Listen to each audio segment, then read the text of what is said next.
There is a chilling silence creeping through the Florida Everglades, and seasoned gladesmen will tell you it is the sound of a dying homeland. Frank, an old-timer who spent 40 years guiding boats through these waters, remembers when the swamp hummed with life. Today, there is nothing. No rustling marsh rabbits, no raccoon eyes catching your flashlight. Just an empty, eerie quiet. It all traces back to a watershed moment in 2005 when researchers stumbled upon a site that seemed straight out of a horror movie. A 15-foot Burmese python literally ruptured, burst wide open, after attempting to swallow a native 6-foot American alligator whole. It was the opening salvo of a brutal, lawless war. But if you think this ancient wilderness has surrendered to the invaders, you do not know the river of grass. Before we dive into how the Glades are fighting back in ways science never predicted, make sure to subscribe to the channel so you do not miss our deep dives into the wild truths of our American heritage. To understand how we got here, we have to travel back to the neon-lit era of the 1980s and 90s. This was a time of excess, and in Florida, that excess came in glass terrariums. If you walked into any suburban reptile expo or local pet shop back then, you would have seen them. Baby Burmese pythons, no longer than a pencil, sporting gorgeous, intricate mosaic patterns on their scales. They were exotic, they were trendy, and they were dirt cheap. For the price of a couple of movie tickets, maybe 10 or 20 bucks, anyone could walk out with a tiny predator in a cardboard box. But a baby python does not stay baby for long. Within just a few years, a well-fed Burmese python can easily balloon to 15 feet long and weigh as much as an adult human. That is when reality set in for thousands of well-meaning suburban homeowners.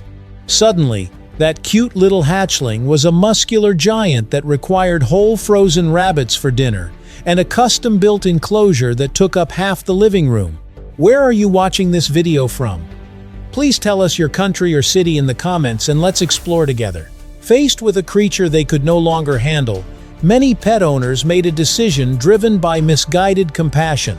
They could not bear the thought of putting their beloved pets down, so they drove out to the edges of the highway, opened their trunks, and released them into the tall sawgrass.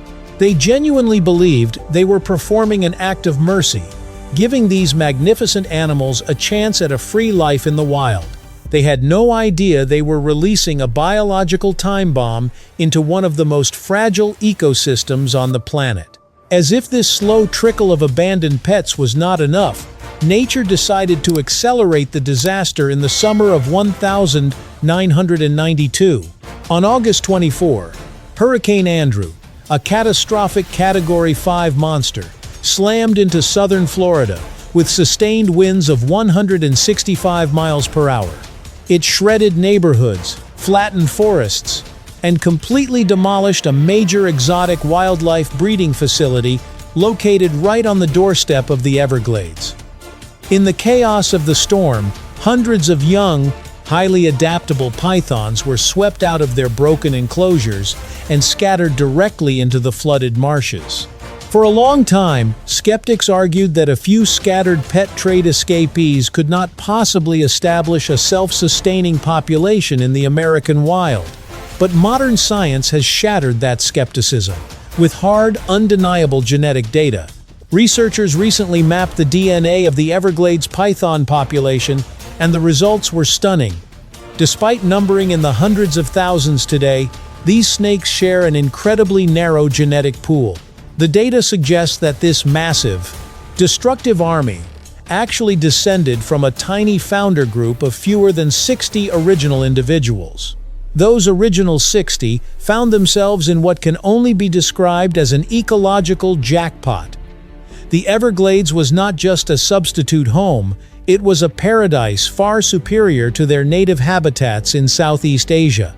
Here, they found a warm, humid, subtropical climate that kept them active year-round. They found millions of native mammals and birds that had never evolved to fear or recognize a giant constrictor, making them incredibly easy prey.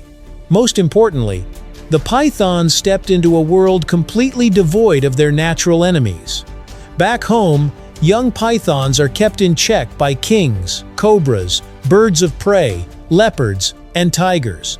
In the river of grass, they reign supreme, sitting comfortably at the very top of the food chain with absolutely nothing to stop them from multiplying. The consequences of this perfect storm did not take long to surface, and when they did, they sent shockwaves through the scientific community. For decades, park rangers and biologists had been used to seeing the Everglades teeming with life. But by the late 2000s, people who had spent their entire lives in the swamp started noticing a quiet, unsettling shift. The night drives along the main park roads, which used to be filled with the constant rustle of small animals in the headlights, were becoming empty. To find out exactly what was happening, researchers from the University of Florida launched a comprehensive study, culminating in a landmark report released in 2012. The data they uncovered was not just alarming, it was a devastating portrait of an ecological collapse. When you look at the cold, hard numbers, the sheer scale of the destruction is difficult to wrap your head around. In the core areas where the pythons had established themselves, the population of raccoons had plummeted by an unbelievable 99.3%. Opossums, once one of the most common sights in the brush, were virtually wiped out, showing a 98.9% decline. Most shocking of all, marsh rabbits and gray foxes had completely vanished. Their population drop in the deepest parts of the park was a flat 100%.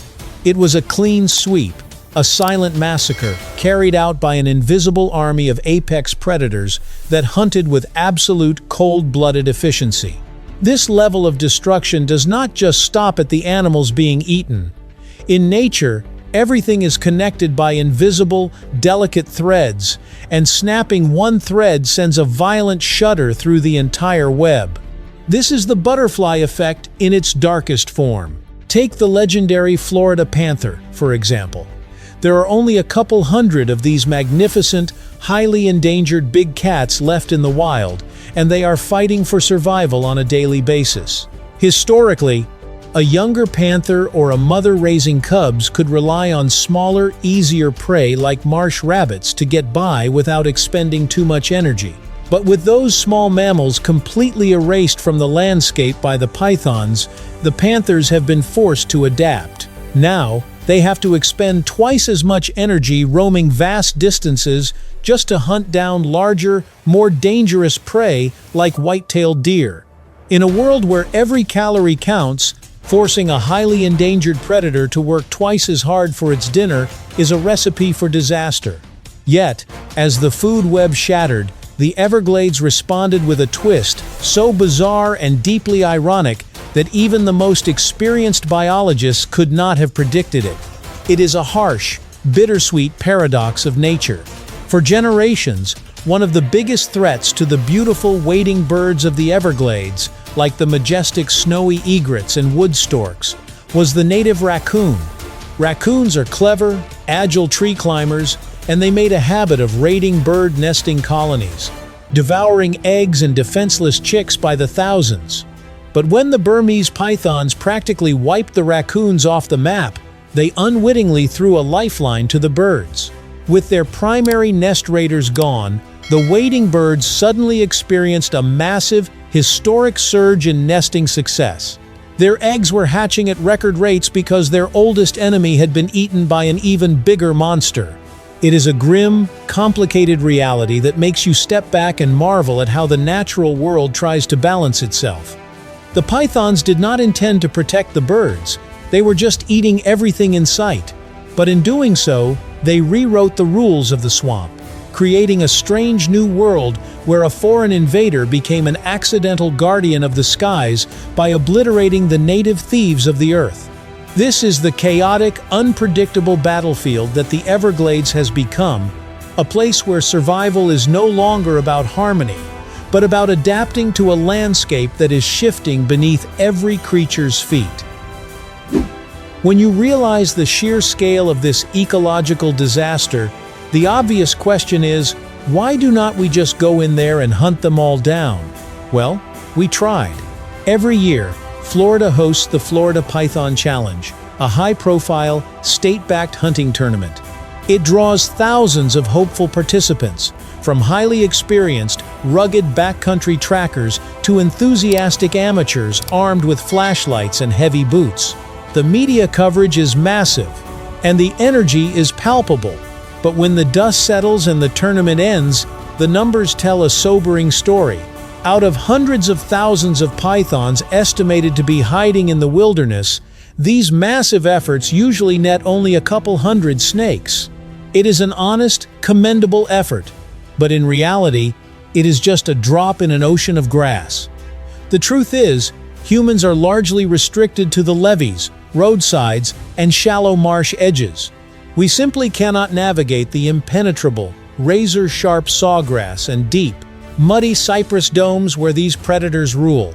Faced with our own limitations, scientists realized they needed a way to penetrate the deep swamp, and they decided to use the python's own biology against them.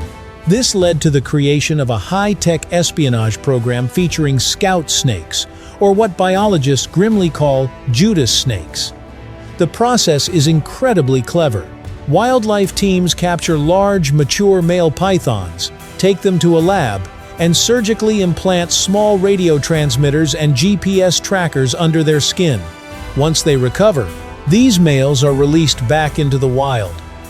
Because we are dealing with a solitary species, finding another python in millions of acres of swamp is nearly impossible for a human. But during the winter breeding season, these radio-tagged males are driven by powerful, unstoppable biological urges. They will navigate deep into the most remote, untouched corners of the Everglades, tracking the pheromone trails of ready-to-mate females. Biologists simply sit back, monitor the signals on their screens, and hike directly to the coordinates. There, they often find the scouts surrounded by a massive breeding aggregation, anchored by a giant female python weighing over 150 pounds. By capturing these breeding females before they can lay 50 to 100 eggs, we are effectively shutting down the biological factories driving this invasion. But while human technology is making a dent, the most inspiring shift in this war is happening without our intervention. The native wildlife of Florida, after decades of being passive victims, is starting to adapt, learn, and aggressively fight back. The home team is finally taking the field. For years, the American alligator, the undisputed king of the swamp, seemed hesitant around these large, muscular constrictors. But the tides are turning. Trail cameras and field biologists are now capturing incredible footage of mature alligators actively hunting pythons. Instead of basking passively on the banks, these giant gators are launching deliberate ambushes, dragging massive pythons into the deep water, and executing their legendary death roll to rip the invaders apart. The swamp's ancient ruler is reclaiming its crown, and the resistance is not just coming from the giants. One of the most stunning, heroic moments in this entire conflict was captured by a USGS trail camera, featuring a creature you would never expect to pick a fight with a giant snake, a native Florida bobcat. This particular bobcat, a female weighing a modest 24 pounds, stumbled upon a massive Burmese python nest containing dozens of eggs. Not only did she proceed to raid the nest, calmly consuming the eggs over several days, but she also faced down the mother python itself. When the 50-pound female python returned to defend her nest, the bobcat did not run. Instead, the camera captured the scrappy wildcat darting in, slashing, biting, and relentlessly attacking the giant snake, eventually driving the massive predator away to protect her newly claimed food source. When you see a 24-pound cat successfully fight off a 50-pound constrictor, you realize that the spirit of the Everglades is far from broken. As renowned wildlife biologist Ian Bartoshek beautifully put it when reviewing the footage, the native ecosystem is starting to push back. It is a hard-fought, beautiful testament to the resilience of our wild spaces. And for the first time in a long time, it feels like a true victory for the home team. While the home team is staging an incredible comeback on the mud banks and forest floors, The deepest hope for restoring true balance to this wilderness rests on the shoulders of an old, legendary resident. We are talking about the eastern indigo snake, the undisputed king of the North American pinelands and southern swamps. If you have ever been lucky enough to see one of these magnificent creatures in the wild, you will never forget it. Growing up to over 8 feet long, the eastern indigo is the largest non-venomous snake on the continent. Its entire body is draped in scales of an intense, glossy blue-black color that shines with a stunning, iridescent indigo sheen under the Florida sun. But the eastern indigo is not just a beautiful sight, it is an absolute powerhouse. These snakes are apex predators of the undergrowth, famous for their sheer strength and an incredible biological superpower. They are completely immune to the venom of local pit vipers.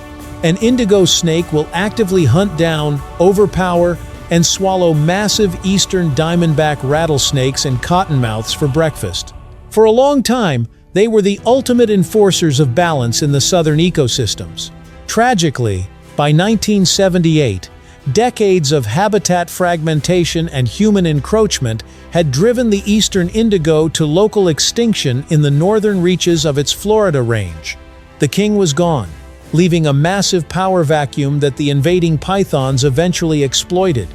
But scientists and passionate conservationists refused to let this legend fade into history. After 40 years of painstaking, delicate captive breeding programs, teams began releasing young, healthy indigo snakes back into protected habitats. And then, a breakthrough happened. In 2023, and continuing steadily over the last few years, field biologists made a historic discovery. They found wild-born young indigo hatchlings in the deep woods. It was definitive proof that these reintroduced snakes were not just surviving, but actually breeding, thriving, and reclaiming their ancestral territory. The true king has officially returned to demand its crown back. Yet, just as hope begins to rise from the ashes of this decades-long struggle, science has uncovered a new, sinister plot twist lurking in the shadows. It is a harsh reminder that the most devastating threats are often the ones we cannot see. While we have been focusing our attention, money, and hunting tournaments on the giant, physical presence of 15-foot constrictors, an invisible enemy has been quietly sweeping through the swamp. This silent killer is a microscopic respiratory parasite known to scientists as Rhyolithiella orientalis, or more commonly, the Asian snake lungworm. This parasite originally made its home in the lungs of Burmese pythons back in the dense jungles of Southeast Asia. Over millions of years of coevolution, the pythons developed a strong immune response, allowing them to carry these tiny pests without falling ill. But when the pythons invaded Florida, they brought this biological passenger with them. When the lungworm jumped from the invasive pythons to our native North American snakes, like the common garter snake and various native water snakes, the results were catastrophic. Unlike the pythons, our local snakes have zero natural immunity to this foreign parasite. Once infected, the tiny pea-sized lungworms multiply rapidly inside the host's respiratory tract, causing the native snake's lungs to swell, rupture, and suffer severe necrosis. For a small native snake, it is an agonizing, swift death sentence. What makes this discovery so terrifying is its reach. While the massive pythons are physically confined to the warm, wet climate of southern Florida, the infected native snakes are migrating. Biologists have already tracked the spread of this deadly lungworm, hundreds of miles north of the Everglades, deep into Georgia and beyond, carried by native species that act as unwilling vectors. It is a deeply sobering realization. It teaches us that the war for the Everglades is not just a physical battle of claws, teeth, and muscles played out on a grand scale. The most dangerous threat to the delicate heritage of our wild spaces is not the 500-pound monster crushing its prey. Instead, it is a microscopic, silent invader, no larger than a seed, eating our native wildlife from the inside out while we look the other way. Today, The Everglades is no longer the untouched wilderness of the past. It is a high-speed evolutionary battleground. In a twist of poetic justice, these invasive pythons are absorbing toxic levels of mercury from the swamp, proving that this ancient land fights back in ways we never expected. But this is not just about wildlife. The river of grass is a vital lifeline, filtering fresh drinking water for over 8 million Floridians and standing as our shield against devastating hurricanes. Saving this place is about protecting our own homes and the heritage we leave behind. Nature will always find a way to survive, but whether that future includes us depends entirely on our willingness to understand and protect it today. What do you think about this wild fight for survival? Let us know in the comments below, subscribe to stand with us, and we will see you in the next video.